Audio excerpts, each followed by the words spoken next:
Boy, do we have a show lined up for you today. Greetings and welcome. Happy Thursday. Welcome to the Steve Deace Show, live and on demand here on BlazeTV, radio, and podcast. I am Steve Deace. Todd Erzin is here with me, as is Aaron McIntyre. If you'd like to join us, we always love to know what you think about what we think. And I don't know what's going on lately. We have gone global. I mean, the amount of international mail I'm getting has ticked up quite a bit. Now, admittedly, it wasn't all that much to begin with. So when you start getting like some of it, it looks a lot more prevalent than it probably is. But New Zealand, Australia, France, we're getting a lot more international mail than we ever used to. Look at you, the ugly American going worldwide. And I've done that by still preferring Taco Bell to actual Mexican food. It's amazing, really. But let us know what you think about what we think. Steve at stevedeace.com. That's DEACE. I think what's happening is there's some people that missed being the ugly Australian, that missed being the ugly Frenchman, the ugly New Zealander, and they kind of want to have their own curmudgeonly national identity back. You know what I'm saying? And they're seeing a bit of a kindred spirit. Steve at stevedeace.com is how you can email us.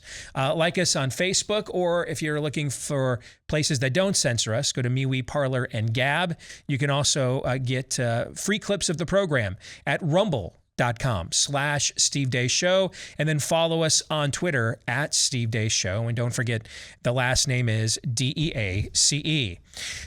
We've got a lot going on here on the program today. If you are watching this later, right, you're off of work, you just tuned in to the archived video show on BlazeTV, or you're listening to the podcast version later on during the day, let me give you a public service announcement before we get into today's program, okay? And it's not just an unclever segue to one of our partners here on the program, but if you have never decided whether or not you could use a glass of high-quality wine to wind down, I got a note from one of our colleagues here at BlazeTV, and she said to me that she showed me a conversation her and her husband were having about my show. And she's like, I love it, but it gets my blood pressure up. I'm not sure it's good for the baby. So there are times I just have to take a break from it. Okay. If you've never given our friends at Patriot Wine a shot, after today and what you're about to see and what we'll be discussing here on the program, this is going to make a real strong argument for a glass of wine to wind down at the end of a strenuous day or a strenuous show, all right? And that's where our friends at Patriot Wine come in. They've got some of the best red wine in the world, grown with Malbec grapes at 9,000 feet down in Argentina. They taste great, 90% less sugar, fewer chemicals and additives as well. Loaded with that heart health and nutrient resveratrol, loaded with that. And should I mention these things, these wines taste great too. All of us have tried our share and enjoyed them quite a bit. If you want to give it a shot right now, it is barbecue season. Red wine goes great with red meat. 50% off their best Malbecs, as well as 50% off the shipping. So both 50% off their best Malbecs and shipping when you go to PatriotWine2021.com. Again, that is PatriotWine2021.com. All right, next hour of the show, I've decided, and I made this decision really in the last few weeks, which is why we've taken on questions about eschatology and questions about God's sovereignty and election. I've decided that, one, I think we all here, and when I say we, I'm talking about those of us here that are doing the show and those of you on the other end of the camera or your device listening or watching it, okay, that we here, this community on the program, have enough trust with one another that I thought we could maybe go a little bit deeper on some of these things. So I've entertained more of these topics along those lines, right? And we're going to do that with a question we will tackle coming up for Theology Thursday next hour. But the other reason, too, is because of the signs of the times. How serious this cultural decline seems to be picking up speed. And on any given day, who knows if we're the ones that aren't on these platforms anymore.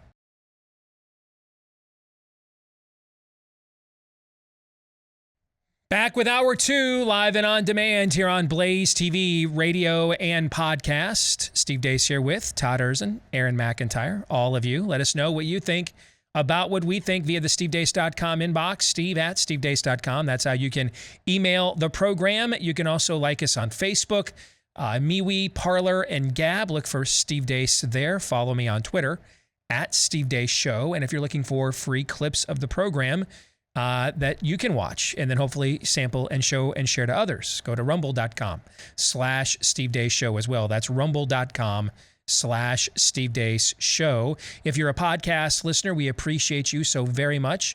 If you appreciate us, leave us a 5-star review, hit follow or subscribe, whichever the case may be on your particular podcast platform of preference, because the more of you that do that, it helps the show to grow even more. So we want to thank each and every one of the thousands of you that have done those things for us already. And if you have yet to do so, please consider doing precisely that. We have an overtime coming up today. Remind me what it's about. I completely forgot. BlazeTV.com. You don't know? It was Aaron's brainchild, so so we've completely now passed the buck to you. We're going to be applying Occam's razor to why Jeffrey Epstein, Ghislaine Maxwell et al. Seem to get off the hook so often. That's right. And I thought that was a great topic at the time. I just completely forgot about it with everything else going on. So you need some wine. If you want a lesson in Occam's razor, good news for you. You'll be getting one if you are already a Blaze TV subscriber. We will record that for you right after today's show, and then it will be uploaded later at the mercy of the uploading gods, small g. BlazeTV.com/Deace is where you'll be able to catch that later today. BlazeTV.com/Deace is also where you can go. If you're not yet a Blaze TV subscriber and you would like to become one, you'll get a discounted subscription if you go there today to sign up to catch today's overtime, as well as all of the other exclusive content we offer you all the time here on Blaze TV, and also to make sure you keep getting that content, because you never know what will be the day that big tech will pull the plug. BlazeTV.com/Deace. Let's get to Theology Thursday, brought to you by my Patriot Supply. Are you ready for the next big crisis? Who knows what it will be? Hyperinflation, maybe? We're seeing that, and what that could lend itself to later this year. Hopefully not. But we're looking at a lot of 2008 level trend lines right now economically.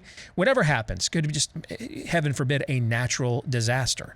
Whatever happens, make sure that you are prepared ahead of time by stockpiling emergency food from our friends at My Patriot Supply. They're the nation's original Patriot preparedness company with food that stays fresh for up to 25 years with proper storage, so you don't have to worry about going hungry, standing in lines. It is a company you can trust. They've been at it for well over a decade. Over 41,000 4- and 5-star reviews. That's a lot from satisfied customers. And right now, you can get 25% off their popular 4-week emergency food kit that offers at least the 2,000 calories a day that you need. 4 weeks of food available to you for 25% off when you go to preparewithdeace.com. Again, that's preparewithdeace.com. It'll arrive discreetly at your door in just a few days. It won't arrive in a van marked conspiracy theorist or doom prepper or anything like that. If you're worried about it, it'll show up like any other delivery. Drop it off, and now you've got the peace of mind to know that you're good to go at preparewithdeace, DEACE, preparewithdeace.com. Bottom of the hour, we will get into 3 non-political questions. So that's Aaron's final warning to make sure he's got those ready to go. Oh, crud. But before we do that, let's have some fun on Theology Thursday. And I want to reset what we talked about for briefly at the top of the program, but maybe spend a little more time on it here because this is the segment for it. And this kind of started for me back in 2019, I think is when we did an actual Bible study for the first time on Theology Thursday, right? We went through Paul's New Testament letter to the Colossians, right. Okay, verse by verse. And we spent months, doing that and going through that. So I was already kind of feeling convicted that we should maybe dial it up a degree, and you and I had done like a year-long series in 2017 on the 500th anniversary of the Reformation from both a Catholic and Protestant perspective. And right? Here we still sit. And here we still sit, indeed. So I think, we all when I say we all, I'm not talking the three of us. I mean like all of you that are on the other end of this conversation listening to it. I think we all, a lot of us anyway, know each other enough, even if you're just new to the show, if you're one of the 200% people we've added just since last year. Everything we've been through between COVID Stan and the election, it seems like, a lot more time has gone by than just that, right? Yeah. And I think that we can trust each other. At least I hope so. I hope that when we delve into areas of contention or tension or disagreement, even amongst us, it is strictly for the purposes of come now, let us reason together. That is it. In our audience, I mean, how did I get into Conservative Review? I get into Conservative Review because I got a phone call out of the day from a guy I didn't know named Daniel Horowitz. Said, hey, we're putting a team of people together and we're looking for somebody with, that knows media and media strategy. We got political hacks. We've got former, Capitol Hill aides. We've got ideologues and candidate recruiters. That's me. But, somebody with more media savvy. And I've been looking at your work. Think it might be you. And that's how I got into Conservative Review and then CRTV. And then ultimately that evolved to what we have today when that and the Blaze merged to create Blaze Media, right? And Daniel is one of the best friends I have in this business. He also doesn't believe Yeshua is Messiah. I don't believe there's any other way to ultimately satisfy God's wrath other than accepting the atonement Yeshua made on the cross. That's a pretty stark disagreement, right? Yeah. Yeah. And yet, we're also very, very good friends. We have people in our audience. So we have people in our audience that don't believe Jesus is Messiah. We have people in our audience that think Jesus is the only Messiah. We have people in our audience that think Joseph Smith was a prophet. We have people in our audience that don't. We have people in our audience who venerate the Pope and Mary. We have people in our audience that don't. I submit all of my written work to this guy to my right. And he has a level of veneration for church figures I don't share. And boy, howdy, no religious conflict in all of the history of Western civilization has spilled more blood than the Catholic and Protestant one has, right? So to me, it's very commiserate with what you saw amongst the founding fathers. Given the days in which they lived and how homogenous a lot of moral and theistic viewpoints were within that period of time. I mean, keep in mind, these were, frankly, just, a lot of English transported second or third generation Englishmen, right? Mm-hmm. But even within that homogeny, there was there actually was quite a bit of diversity of thought. I mean, Thomas Paine didn't have anywhere near the religious convictions of a John Adams, let alone like a Patrick Henry or a Benjamin Rush type. No way. Even before them, you want to put John Winthrop and Roger Williams in the same room and there see you how go. that goes? Wait, you're going to let those Baptist or Congregationalists are heathens. They might as well be Catholics. You're going to let them come to Rhode Island too? You haven't even mentioned Ann Hutchinson yet. Yeah, I mean, yes. I mean, there was a lot of disparate opinion, even amongst them. And yet ultimately, the acknowledgement of that preamble, the laws of nature and nature's God, that there is some higher order at work here in the cosmos and within this thing we call humanity that binds us together. And that we can, because we're made in its image and forged and fashioned by its impulses, we can walk and chew gum at the same time. We can agree where we agree, and we cannot where we don't. And we can understand that there will come points in time that the disagreement will be a bridge too far for one of us, and we won't be able to go there. But we will respect it enough because of the other areas we agree that it won't create something personal or a falling out or anything of that nature. And I think that's one of the great miracles of the founding of this country. And I love having these conversations. I actually love talking with people that don't agree with me. I really enjoy it. The problem we have in our culture nowadays is there's so much narrative and so little truth seeking that it's hard to have those conversations, because there's a notion that you have an angle, or I have an angle. That we're not really just having a conversation. We're not really just, hey, let's see where the truth goes and where it leads. This can't be altruistic. There's a motive here. I'm trying to mold you into being like me.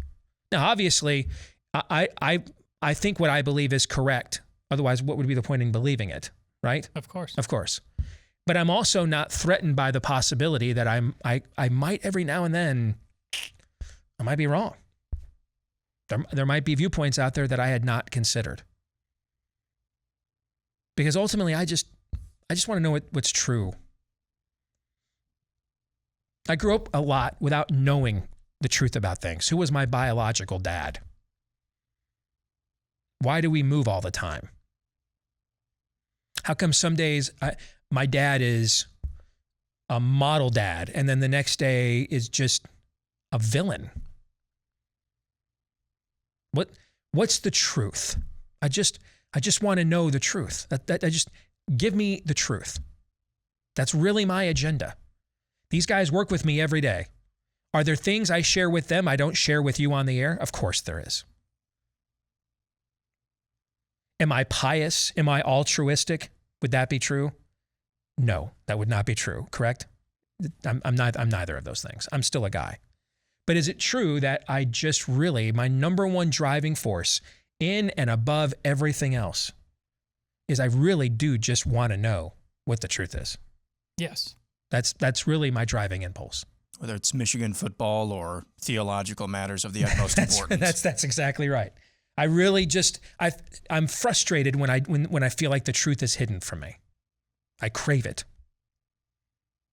And so I think, given the rapport we've all established, and then furthermore, the urgency of the times, I made the decision a few weeks ago that we needed to maybe go ahead and start entertaining some conversations I've been hesitant about going to in the past, just because they can get people really worked up and create a lot of collateral damage. But I think we've built enough of a bond now we can have some of these conversations. So Theology Thursday the last few weeks, a couple of things that have come up that were like no-go zones, like ever. Like I wouldn't even talk about these things with you guys like privately off the air, okay? Issues involving eschatology, issues involving the nature of God's sovereignty and election and predestination and things of that nature. We've gotten into some of those things recently, right? Yeah. All right. We're going to get into another one of those topics today. I don't think it's as hot of an issue as those others. It's just the kind of thing in the past, we probably thought maybe this isn't the right forum or place to discuss it. But the more and more we go down this road, I think the more and more that it becomes apparent that a theistic belief system, reinstalling that in our society, is really the only shot this thing has, period. That whole laws of nature and nature's God thing, I think it's very productive to have these conversations now. And hey, what's everybody think? Hey, because here's the thing, we all have these questions. We just have been concerned about insulting people by asking them, or would I break a fellowship or a relationship by asking them? That's why I started with, I think we've got a strong enough bond here now between us and all of you that this should be, pardon the pun, a safe space to ask some of these questions that I think a lot of people have. Fair? Yeah. Okay. I mean, if we can't have these conversations with each other, then where in the Sam Hill in America right now, then could you have these kinds of conversations, right? And so I was actually honored when I got an email like this. And it's not just because it begins with an overwhelming compliment, but that helps. Okay. This is from Yisroel. I think it's how it's pronounced. Yisroel is how it's pronounced. Okay. And if I butchered that, brother, I am terribly sorry. Call me Deace forever. I deserve it. Okay. I don't want us to get to your head or anything, but just letting you know, since I found you guys on the Blaze, you've been my replacement for Rush. Well, I mean, that's it. That's all we're sharing for Theology Thursday. We're done. You guys want to fill the next 15? No, I mean, His was a pretty short email, but that's the way to start if you want him to keep reading. That's exactly for a right. very long time. That'll work. Yeah, you got me to the end, brother. Well done. All right. Maybe my wife needs to try that with me. Man, I think the lawn really needs mowed. You know what? People at work are telling me you're the new Rush, and I think you need to mow the lawn. You don't say, man. Let's gas that puppy up. But he writes, as a practicing Orthodox Jew, I was always curious why Deuteronomy 13, verses 1 through 4, does not apply to Jesus. From my view, if you believe in the Old Testament, in the first verse of the chapter, it tells you not to add or subtract anything from the Old Testament, including if someone comes in and shows miracles and tells you to follow other practices, which would be adding or subtracting from the Old Testament commandments, and that would be what we call idol worship. By the way, Christians also believe that adding or detracting from the 10 commandments would be idol worship as well. Christians agree with that too. He says, I'm not a rabbi. Good, because I'm not a pastor or a priest or a theologian. Good. I'm not one of those either. I'm a talk show host. I'm just curious from the average Christian standpoint how you would answer this. I'd love to hear your explanation in writing sometime or on the show. Your guys' show is amazing. Say hi to Todd and Aaron as well. This is a great question, and I think the kind of dialogue that frankly needs to go on much more. Okay. Let's begin, though. Let's actually go to the verses that I'm going to call you Yiz. That's easier for me. I like it. I think it's a really cool nickname. We're buddies now. We're pals. Yiz was either like, the guy that either all the bad stuff he did as a teenager, he showed it to you first, or he was the guy that stopped you from doing that stuff. One or the other, right? Okay. So Yiz, at Yiz's advice, let's go to Deuteronomy 13. All right, I'm looking at the ESV, so you guys know which version of the scriptures I'm looking at. The reason I like the ESV is because it is a word-for-word translation of the original text, like the King James is, but it's a word-for-word translation in more contemporary form of English. Okay, the NIV was kind of like the first popular contemporary English Bible in the 70s, but that's what we call a thought-for-thought translation, meaning that a team of revered theologians have translated what they believe as a team is orthodoxy into a contemporary language. And when that works, it works. And when it doesn't, it's bad. And here's what happens. Then when pharaohs that know not Joseph now become your team of theologians, you end up getting rid of gendered language and stuff like they've done with some NIVs in recent years, right? Okay. Exactly. So I like the ESV because it gives me the best of both worlds. I'm an ugly American, so I need a common language English because I'm an ugly American, but I want the goods. I want like the word for word, and the ESV does that.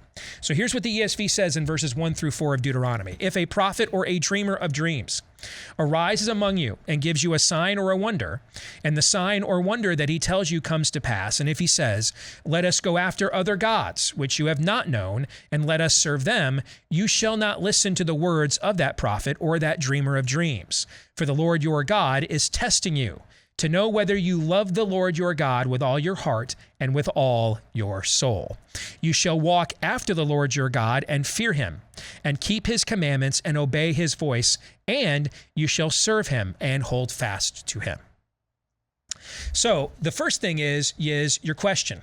All right. I mean, you're saying up front, hey, I'm asking this from like a layman paraphrase, but don't those verses say not to follow to somebody who would add or follow after somebody who would claim miracles as evidence for adding or subtracting from the law, from the word of God? Do those verses say that?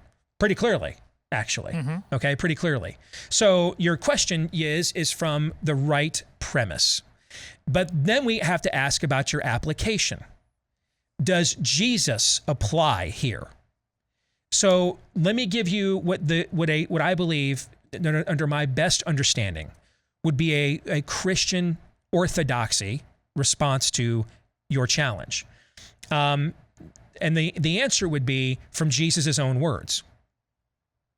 Do not think I came to abolish the law. I did not come to abolish the law. He says, not one letter of that law will ever fade away. He says, I came to fulfill the law. In the book of John, when in the Gospel of John in the New Testament, Jesus is answering, because this is, as I pointed out on the show before, this is an explicitly Jewish question for the first several years of Christianity. It's explicitly, not just explicitly, exclusively Jewish question. Is this Yeshua the Messiah or not? Romans don't care. Greeks don't know. This is just a strictly Jewish debate that is happening. And so he's got Jewish disciples. He's got members of the Jewish council like Nicodemus and Joseph of Arimathea who support him. He's got a lot of others, though, that do not, that doubt him. And so they're having these debates and conversations like this one, this kind of question you're asking me, they're discussing this kind of stuff all the time. And one of the things that he says in the Gospel of John is Jesus says, I am the way, the truth, and the life. He says those words. If you look at the translation of those words, he is applying them. We apply them as I am the way, the truth, and the life.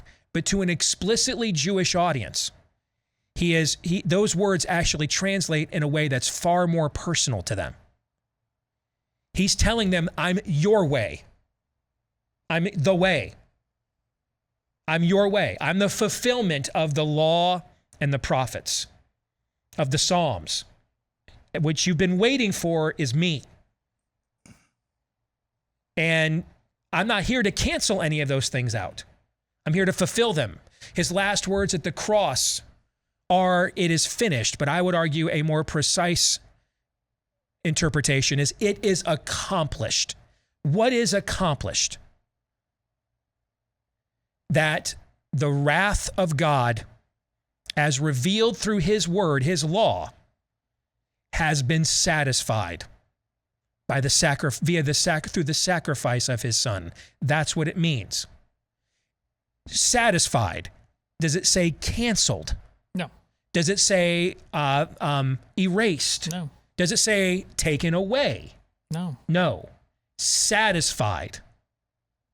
Meaning God has provided a path, as he did through the sacrificial system.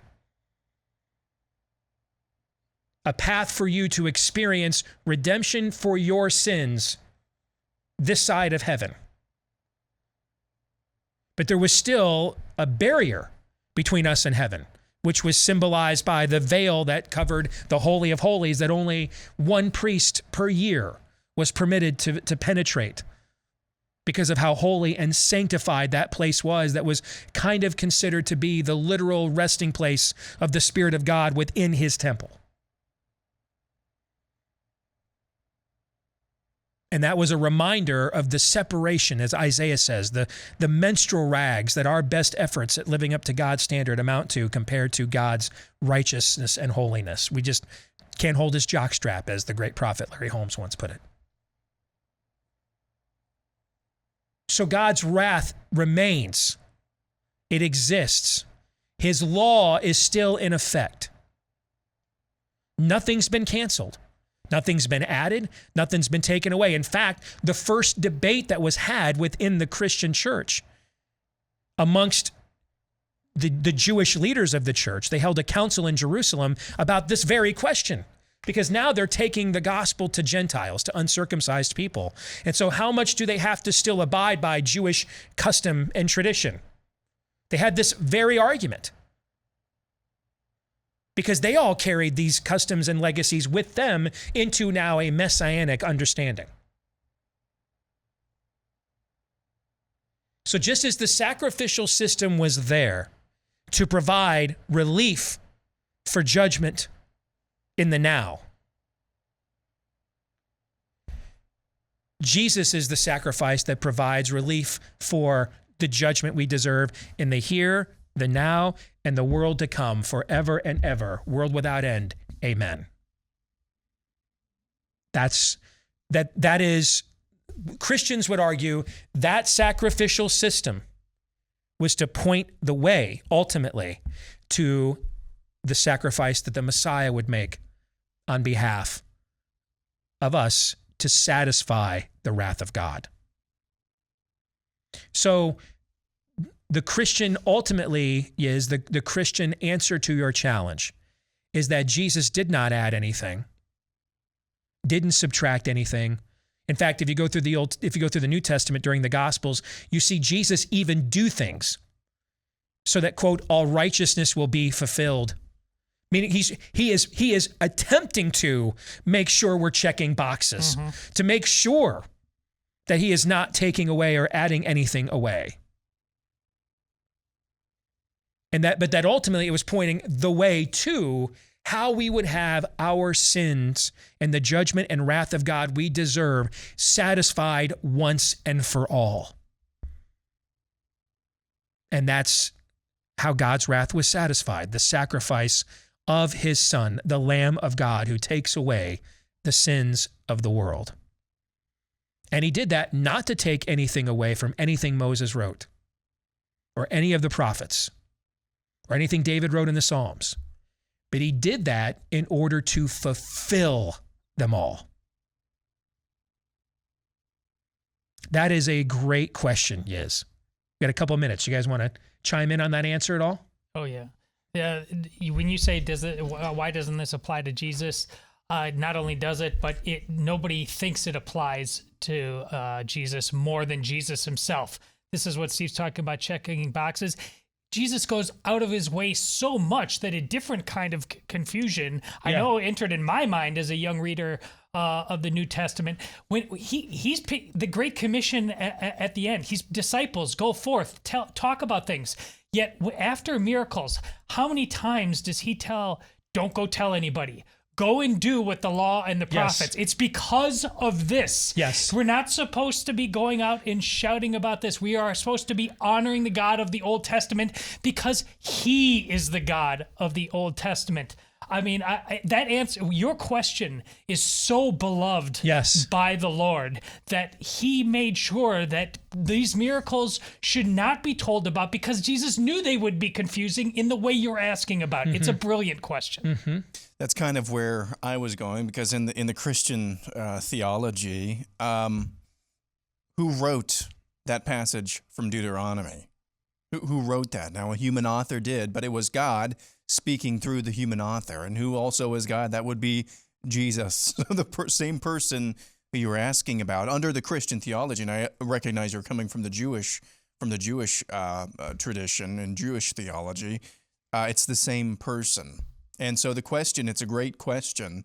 And where you went, Steve, was right on the money, not to abolish the law and the prophets, but to fulfill them. Can we look back, as Todd was just saying as well, can we look back at Christ's ministry and the records that we have? Did he fulfill the law and the prophets? And that's the judgment that each one of us has to make. That's the judgment that we have to make. Is he credible in his claims? And every single testimony that we have of that indicates in my mind the answer to that question is yes. That was good. It was really good. Yeah, you guys had good follow-ups too. Really appreciate that. But those were that is a great question, because one of the things that he also got challenged Jesus the other way too. Well, if you really were Messiah, would you really have to go out of your way to check all these boxes at the same time? So are you fulfilling prophecy, or is it a self-fulfilling prophecy? Sure. Right? So he faced challenges from both directions. That's why ultimately all of this comes down to one singular question.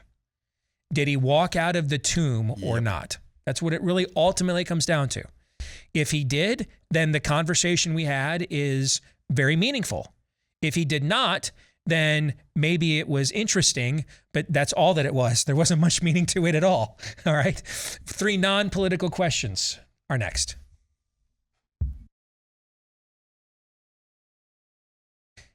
So let's just say, unfortunately, I might be onto something. We're seeing some very 2008 inflationary trend lines. Of course, we had a massive lending world financial sector meltdown at the end of the year as a result of that, right?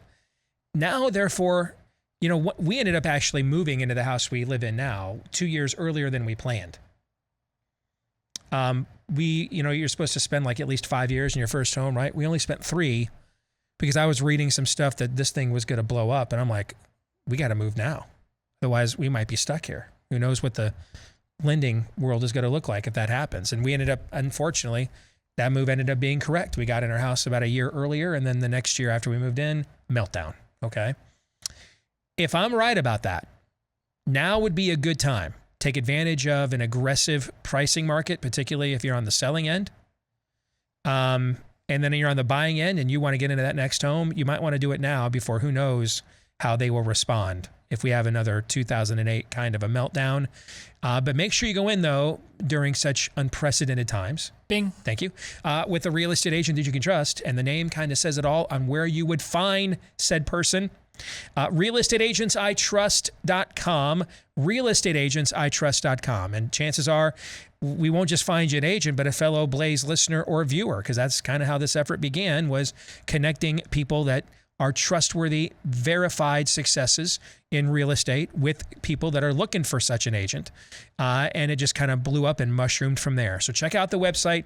Probably can help you almost just about anywhere you want to go. realestateagentsitrust.com. Again, that's realestateagentsitrust.com. Let's get to 3 non-political questions. We all have questions. Who am I? Why am I here? Where am I going? Who am I? A search and a question of identity. Why am I here? A question of meaning and purpose. Where am I going? Question of destiny. Some better than others. What sort of morality or proto-morality would you expect to find in a chimpanzee troop? Injecting some levity into the demise of Western civilization. It's 3 questions on the Steve Deace Show. Yes, we need a little break, a little levity from the decline and fall of Western civilization. 3 non-political questions that I definitely thought of before the show and sent to myself via my Gmail account, which is not pulling up right now, which is absolutely awesome. I do remember a joke, though. I'll tell that while I find this. You want to hear a joke? Is it good? Yeah. Sure. Why were all the people at the asylum's favorite band the Allman Brothers? Wow. I have no idea. Because they were all nuts. Question number 1. If you had in your possession the completed Infinity Gauntlet, what would be the first thing you'd do?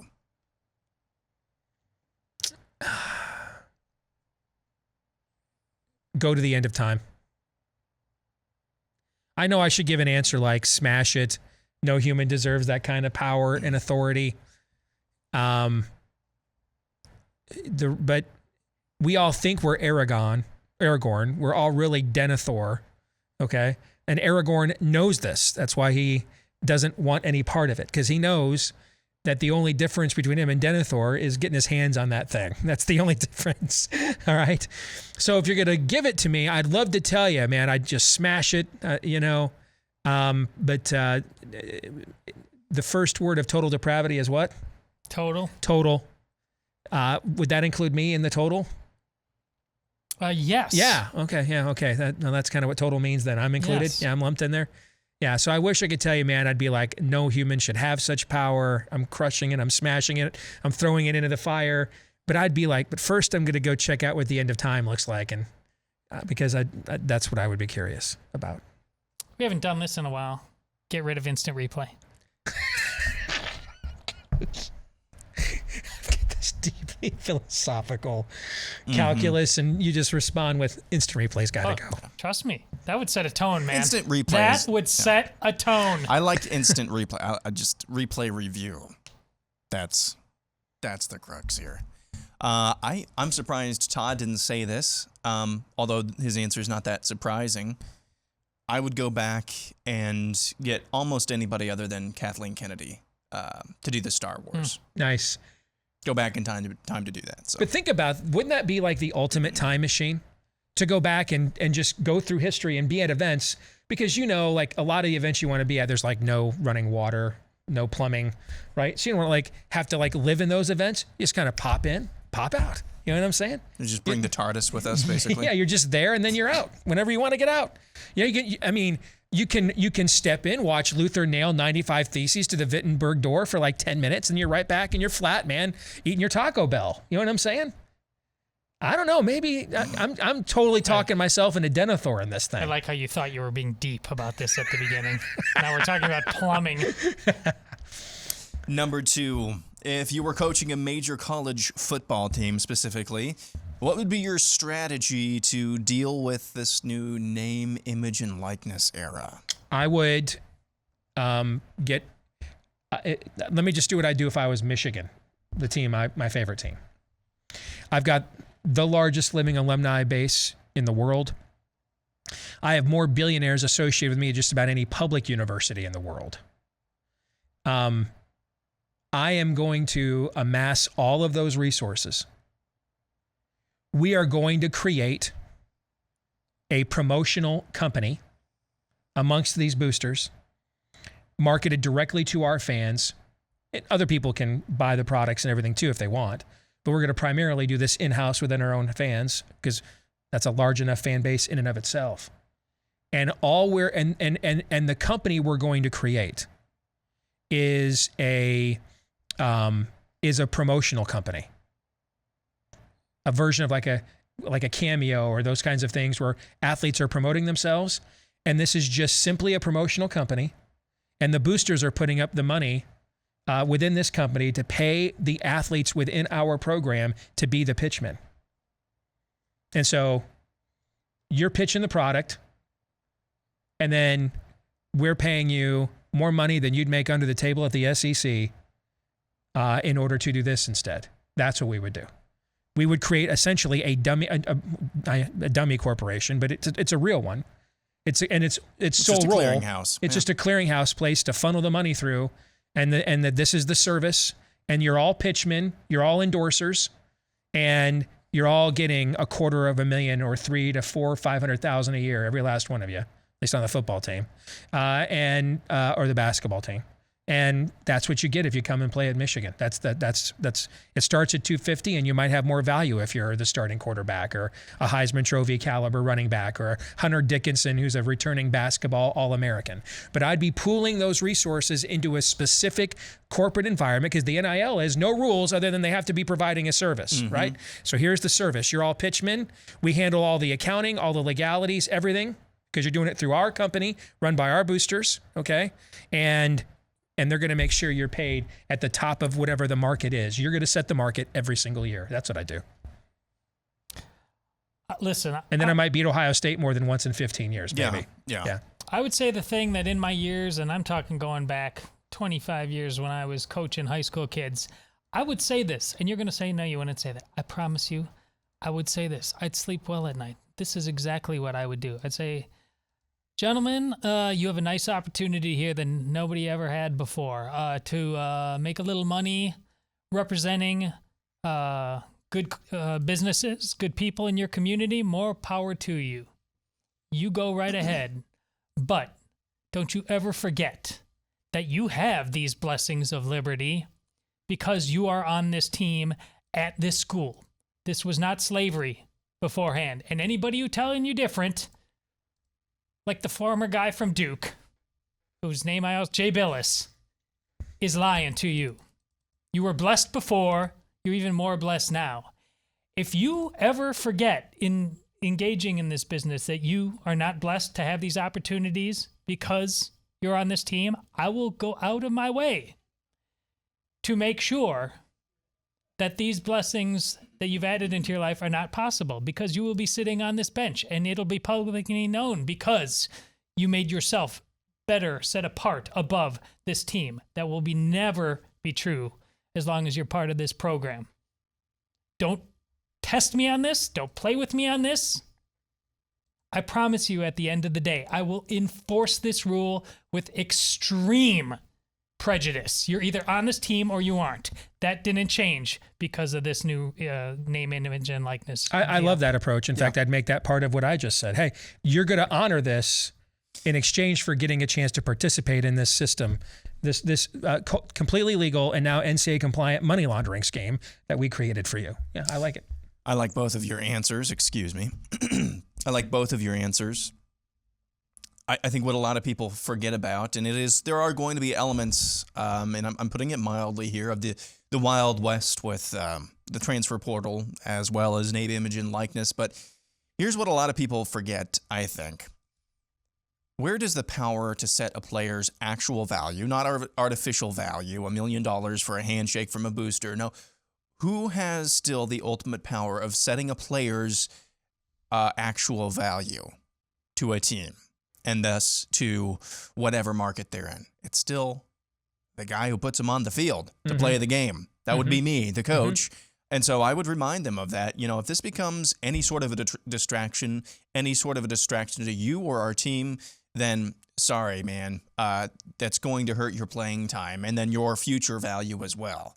So act like adults. You are all adults. You're going to have to pay taxes on all of these endorsement deals like adults. So act like it. So that's This time sitting on the bench brought to you by absolutely nobody. Yeah. Love it. Number 3.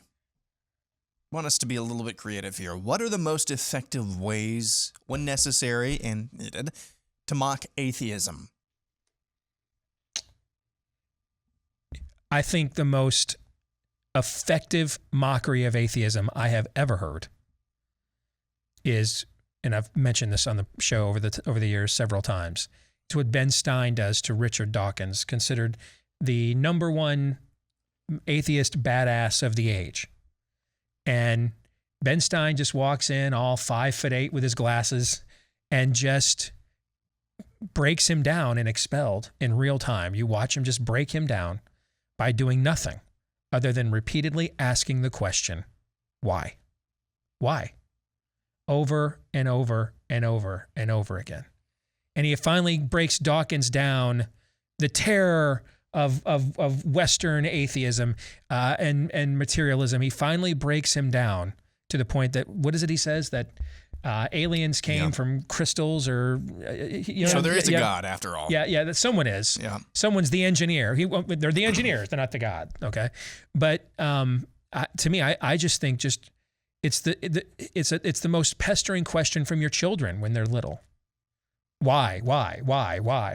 I would just keep asking, why?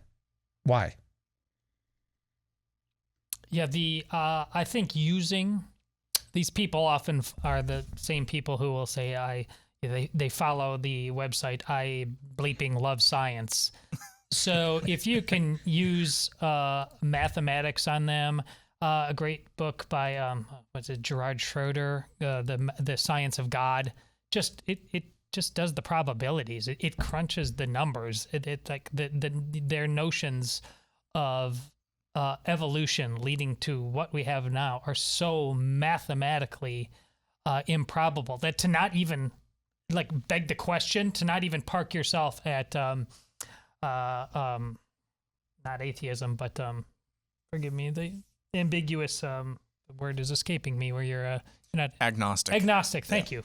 Where you're agnostic. I know. How did I forget that? But the simple demands of atheism are often so emotionally laden. They have nothing to do with math. I'm sorry, I have to read this.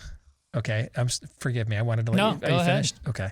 I wondered what you were laughing. So it wasn't me. I'm fine. And then I've got one more live read to do, but I have to do this. Okay.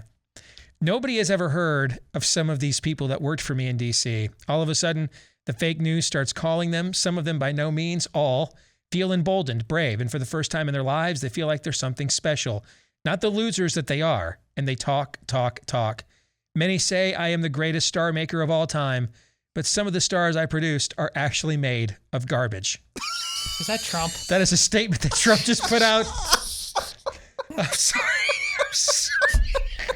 Some of the stars are made of garbage. I was like, why are you laughing so hard until And Michael Knowles just retweeted it with the caption, remember what they took from us. That's his presidential tombstone right there. The stars are made of garbage. There's that super weird teenage drama, The Fault in Our Stars. Yes. There's going to be one, The Stars Are Garbage. We've been... Gosh, that's great. We've been talking about rough greens for quite a while now. It is the powder, the supplement powder that you mix in with your pet's food that takes all the vitamins, minerals, and pre and probiotics that have likely been stripped out of it once it left the factory, so it can last on the shelves of your favorite store for so long. Same thing they do with the human food. That's why we use so many supplements nowadays. And this is the supplement for your pet. You take the rough greens powder, mix it in with their food, and all the good stuff that they're missing is now back in. But you may be wondering, how do I know for sure that my pet will take to it, that my dog will like it? Well, there's one way to find out. How about we just give you that first 14-day jumpstart bag for free? Now, you pony up for the shipping. That's going to be like a couple bucks, but we'll give you the bag for nothing at roughgreens.com, RUFF, roughgreens.com. See if you don't see a difference in your dog in 2 weeks or less, if your dog doesn't like it or not. And then all you did was you spent a couple bucks for shipping, but you're not out any more than that. Roughgreens.com is where you can go, RUFF, or call them at 833-ROUGH-DOG. Again, that's 833-ROUGH-DOG. All right, Aaron, did you have an answer to your last question? Yeah, I mean, this one, I like your answers as well. The infinite regression to essentially, where did all the stuff for the Big Bang come from? That's essentially, using their own terms. One that cuts deep, though, one that you can use to mock your life is meaningless, essentially. What a dour worldview that is. Do you have no meaning? Well, I assign my own meaning. How do you know, though? What does it accomplish? We're just all a bunch of molecules loosely assembled floating on the third rock from the sun. What is your life's meaning? And how can you even define whether or not that's good? You can't say whether or not something's good or not. Something like that, I think, is an effective way. It's a really a cutting deep way, but I think it's a good way. Good stuff. Even though you guys are total garbage. We're going to stick around, do the overtime for BlazeTV subscribers. For the rest of you, we will see you tomorrow, noon to 2 Eastern after Glenn Beck here, John 3:17.